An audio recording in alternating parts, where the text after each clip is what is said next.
ETF index mutual funds నేర్చుకుని stock మార్కెట్లో రాణించాలనుకుంటున్నారా? వెంటనే ఈ నెంబర్కి కాల్ చేయండి. నమస్తే రమగారు. నమస్తే జయ. రమగారు, మనం ద్వాదశ జ్యోతిర్లింగాల గురించి మాట్లాడుకుంటూ ఉన్నాము. మరి ఈ రోజు ఎక్కడ ఆలయం గురించి చెప్తున్నారండి?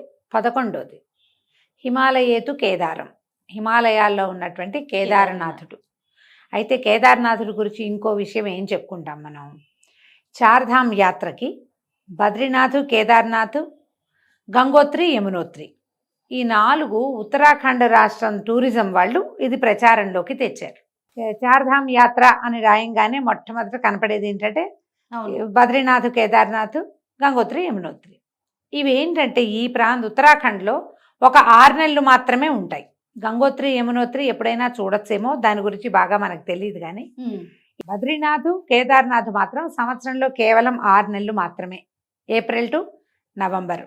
ఎందుకంటే హిమాలయ పర్వత ప్రాంతం అవటం వల్ల ఉత్తరాఖండ్ అంతా మంచుతో నిండి ఉంటుంది. ఆ ప్రాంతం అంతా మంచు తక్కువగా ఉన్న కాలంలో మాత్రమే మనం ఈ యాత్రలు చేయగలుగుతాం.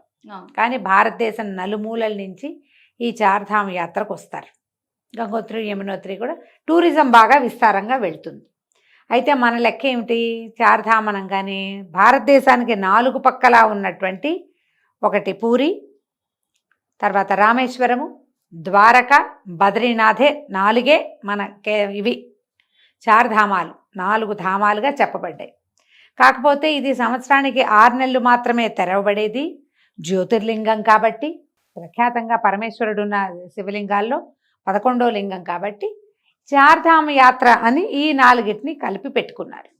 అయితే కేదార్నాథ్ చాలా ప్రత్యేకమైంది. ప్రపంచంలో ఎక్కడా లేని విధంగా త్రికోణాకారంలో లింగం ఉంటుంది. ఇక్కడ త్రికోణ లింగం, గుండ్రంగా ఉండదు. త్రికోణపు రాయిగా స్వామి దర్శనమిస్తాడు మనకి. సంవత్సరంలో 6 నెలలే కనపడతాడు. ఈ భారతదేశానికి ఉత్తర దిక్కు భాగంలో ఉన్నటువంటి ఈ దేవాలయంలో దక్షిణ దిక్కు నుంచి వచ్చినటువంటి కర్ణాటక ప్రాంత వాసులైన వాళ్ళు పూజారులుగా కనపడతారు. కర్ణాటక అదొక విశేషం. సంవత్సరంలో 6 నెలలు దేవాలయం మూతబడి ఉంటుంది. ఇక్కడున్న దైవాన్ని కొంత అంటే ఒక స్వరూపాన్ని తమతో పాటు తీసుకొచ్చేస్తారు. దేవాలయం మూసేటప్పుడు అర్చనకి వీలుగా కదపగలిగిన స్వరూపాన్ని తమతో తీసుకొచ్చేస్తారు. అయితే పాండవులు నిర్మించిన దేవాలయంగా చెప్పబడుతుంది కేదార్నాథ్. పాండవులు చిట్టచివరికి అంటే మహాభారత యుద్ధం అయిన తర్వాత 35 సంవత్సరాలు గడిచిన తర్వాత మనవడికి రాజ్యాన్ని అప్పచెప్పి, పరీక్షిత్ మహారాజుకి రాజ్యాన్ని అప్పచెప్పి ఇంకా తాము స్వర్గారోహణ వెళ్ళిపోవాలి, భూమిని విడిచి వెళ్ళిపోవాలనుకున్నారు. పాండవులు భార్యతో సహా బయలుదేరారు. వీళ్లతో పాటు ఒక శునకం కూడా బయలుదేరిందట. వీళ్ళు హిమాలయాల వైపు ప్రయాణం చేసి వెళ్ళి ఒక్కొక్కరుగా ప్రాణత్యాగం చేసుకుంటూ వెళ్ళారు. ప్రాణాన్ని వదిలేశారు. వాళ్ళు అక్కడ పడిపోగా ఒక్కొక్కళ్ళు త్వరగా ముందు ద్రౌపది, తర్వాత నాకు సహదేవుడు, నకులుడు, అర్జునుడు, భీముడు, తర్వాత ధర్మరాజు గారు స్వర్గారోహణ చేశాడు. ఆ కుక్క ఆయనతో పాటే వచ్చిందని, అది ఆయన ధర్మం అని చెప్తారు. అది వేరే కథ, ఇంకోసారి చెప్తాం. పాండవుల స్వర్గారోహణ. అయితే దీనికి స్వర్గారోహణకి వీరు బయలుదేరినప్పుడు పరమేశ్వర దర్శనం కోసం హిమాలయాల్లో కైలాస పర్వతం కోసం వెళ్ళారు.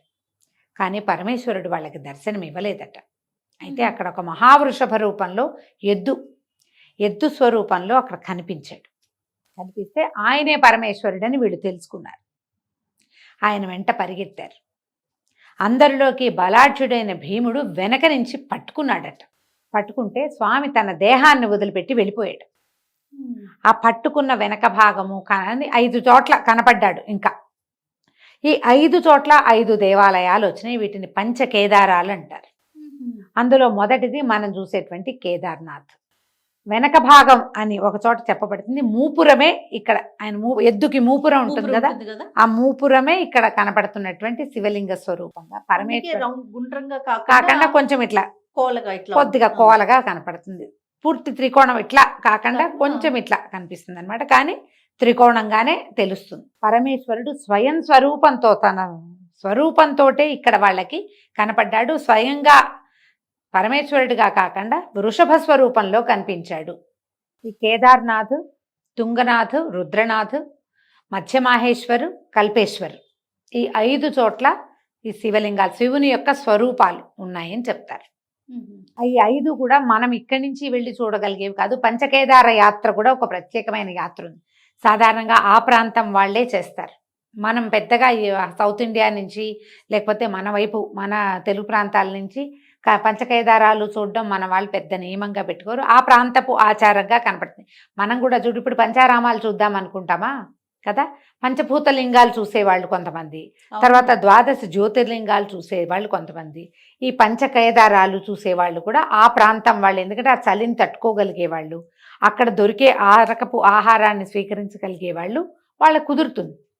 మనం ఈ పైనుంచి వెళ్ళిన వాళ్ళు అంత చేయలేం, అక్కడ చలి ప్రాంతం కదా. అయితే ఇప్పుడు ఈ కేదార్నాథ్ సంవత్సరానికి 6 నెలలు, ఏప్రిల్ టు నవంబర్ మనం యాత్ర పెట్టుకునేటప్పుడు కూడా ఓపిక మంతులు, పైకి వెళ్ళినా కొండల పైభాగానికి వెళ్ళినా గాలి పీల్చుకోగలిగే వాళ్ళు సులువుగా చేయగలుగుతారు. బద్రీనాథ్ కేదార్నాథ్ 2 ఒకసారి పెట్టేసుకోవచ్చు. రెండిటికి దాదాపుగా ఓపెన్ చేసే తెరిచే సమయాలు ఒకటే. ఇదే ఒక 4-5 నెలల ముందు నుంచే, ఎప్పటి నుంచి మనం నవంబర్ డిసెంబర్ల నుంచే యాత్రలు ప్రారంభిస్తారు, చెప్తారు. జనవరిలో కూడా ఉంటాయి బుకింగ్స్. కొంచెం సరిగ్గా ప్లాన్ చేసుకుంటే ఢిల్లీ దాకా ట్రైన్లో వెళ్ళి అక్కడి నుంచి ముందుకి బయలుదేరి హరిద్వార్ హృషికేశ్ దాకా కొంత ప్రయాణం, అక్కడి నుంచి జోషిమఠ్ దాకా కొంత ప్రయాణం చేసి అక్కడి నుంచి డోలిల్లే వెళ్ళేవాళ్ళు, గుర్రాల మీద వెళ్ళేవాళ్ళు. ఇప్పుడు హెలికాప్టర్ సౌకర్యం, విమానాల సౌకర్యాలు కూడా వచ్చినాయి. ఖర్చు పెట్టుకోగలిగితే అవి కూడా తీసుకోవచ్చు. జోషిమఠ్ నుంచి ఇంకా కొంతమేర ముందుకెళ్ళి నడిచేందుకు, నడవగలిగే, ట్రెక్కింగ్ చేయగలిగే వాళ్ళకి కూడా అవకాశం బాగుంటుంది. ఇలాంటి చోటకి వెళ్ళేటప్పుడు ఏంటంటే మనం 6 నెలలు 4 నెలల్లో వెళ్తామనగా బాగా వాకింగ్ ప్రాక్టీస్ చేయటం, కొంచెం ప్రాణాయామం ప్రాక్టీస్ చేయటం, ఆరోగ్య సమస్యలు ఏమైనా ఉంటే వాటిని చేసుకుంటే మనం కొంతమేర నడవాల్సిన దూరం అంతా నడిచి దర్శనం చేసుకోవచ్చు. కేదార్నాథ్లో భగవంతుడు మిగిలిన అన్ని చోట్ల ఆయన ఎవరికో భక్తులకు ప్రత్యక్షమయ్యి ఆ క్షేత్రం అలా వెలసిల్లి అలా కనబడుతుంది కదా, ఇక్కడ స్వయంగా ఆయనని భీముడు ముట్టుకున్నాడు. ఒక మానవుడి సందిటి పట్టులోకి వచ్చాడు ఆయన. కాబట్టి ఇక్కడ ఇంకా పవర్ఫుల్గా ఉంటాడని కేదార దర్శనం చేస్తే కనుక జీవితంలో తప్పులు చేయకుండా ఉండే అవకాశాన్ని తీసుకోగలుగుతాం మనం. అది చెప్తారు ఇక్కడ ప్రత్యేకంగా.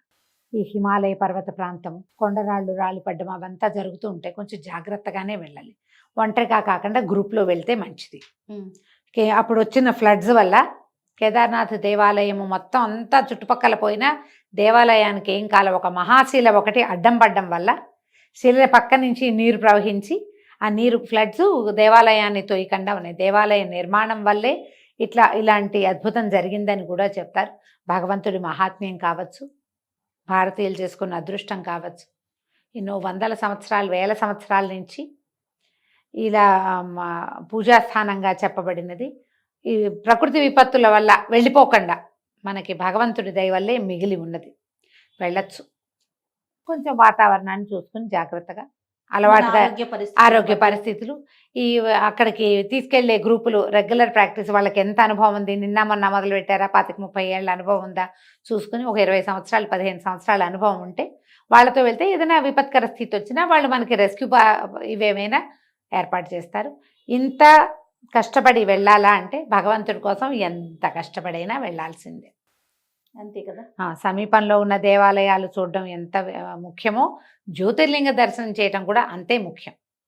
భారతీయుడన్న ప్రతివాడు జ్యోతిర్లింగ దర్శనంగా ఈ కేదార్నాథ్ని, దాని పక్కనే ఉన్నటువంటి విష్ణుమూర్తి బద్రీనాథ్ని తప్పకుండా చూడాలి. ఒక్క అవకాశమైనా తీసుకోండి. 60 70 దాటాక ప్లాన్ చేసి కష్టపడతారు. చిన్న వయసులో అయితే చకచకా సులువుగా వెళ్ళిపోగలుగుతారు. మేము ఈ అవకాశాన్ని బట్టి ఈ ఉన్నటువంటి జ్యోతిర్లింగ స్వరూపంలో వెలిసినటువంటి ఈ కేదారేశ్వరుణ్ణి దర్శనం చేసుకోవాలి. నమస్తే. నమస్తే.